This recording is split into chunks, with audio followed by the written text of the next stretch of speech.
Welcome to the module on substance use disorders. Substance use and substance use disorders are really complicated subjects. There are so many substances, so many opinions on substances, and so many gray areas. So it took a lot of thinking on my part about how to organize this module. Given the complexity of the subject matter for the module, I wanted to start with a roadmap to show you how the activities I have planned map on to what I thought was most important to cover under the topic of substance use. Here's a roadmap of where we are going. Our overall focus for this module is going to be on the general category of substance use disorders, rather than examining specific substances individually. Instead of looking at the effects or problems associated with individual substances, we are going to look at how disordered use develops, why some people are more vulnerable to becoming addicted to substances, and how to treat addiction broadly. In some cases, we'll look at alcohol as an example substance because it's the most prevalently used and thus most commonly studied substance.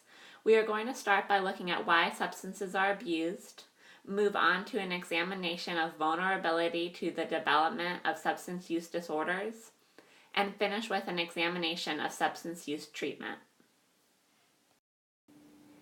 Let's take a quick look at the goals for each activity. In Activity 1, we are going to take a look at the basic brain science that helps explain why some people get addicted to substances and have difficulty stopping the use of substances even though use is causing a lot of problems in their lives. Look out for a local addiction research celebrity featured in this video. Some of the best research in the country on addiction is conducted at the Medical University of South Carolina. For this activity, you will watch 2 videos and take a quiz. In Activity 2, you'll complete 2 readings that focus on why some people are at greater risk for developing problems with substance use and addiction. Then you'll get to practice applying learning from these readings by developing a case of a person at high risk for substance use. My goal in this activity was to take an in-depth look at some of the risk factors, like using alcohol early in life or experiencing child abuse, that do seem logically tied to substance use, and help you develop an understanding of really why these things increase people's vulnerability. In Activity 3, we are going to take a look at the complexities involved in helping people recover from problems associated with substance use.